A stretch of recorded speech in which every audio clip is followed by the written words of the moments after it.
Bismillahirrahmanirrahim. Elhamdülillahi Rabbil alemin. Ve salatu ve selamu ala Resulillahi ve ala alihi ve ashabihi ecmain. Amma ba'd. Kardeşlerimizin böyle bir sualı var ki, mesela bugün bir dükkana gidirik. Dükkanda mesela bir telefon almak istedik ya da her hansı bir şey almak istedik.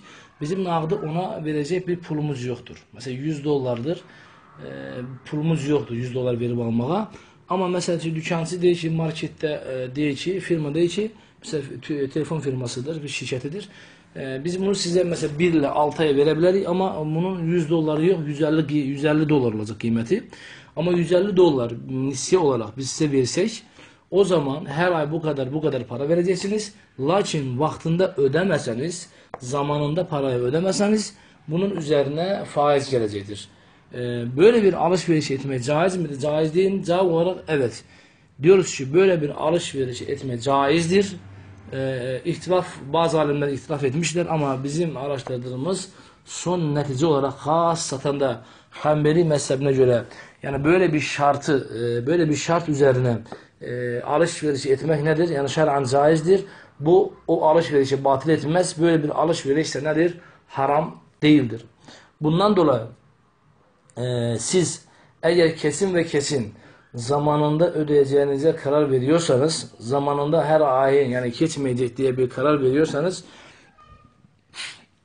böyle bir alışveriş elemek, böyle bir ticaret elemek, yani ticaretle uğraşmak inşallah şer'an caizdir. Burada Allah'ın izniyle herhangi bir sıkıntı yoktur. Umarım ki yani fikrimi anladınız. Yani bir insan %100 faize bulaşmayacağını ve her ay pulunu zamanında ödeyeceğini bilirse, böyle bir alışverişi etmesi caizdir. Herhangi bir sakınca yoktur. Yani nece alışverişi?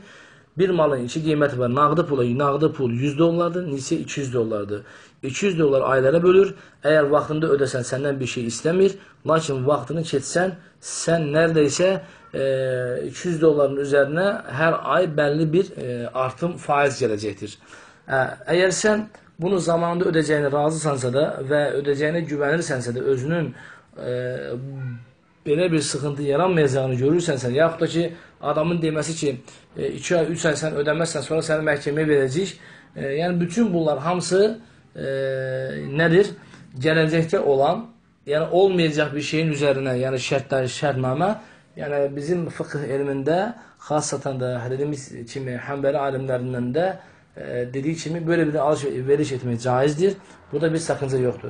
Dolayısıyla gelip bugünkü telefonları kreditten alıp her ay pulunu vaktinde ödeseniz inşallah ki herhangi bir sakınca yoktur.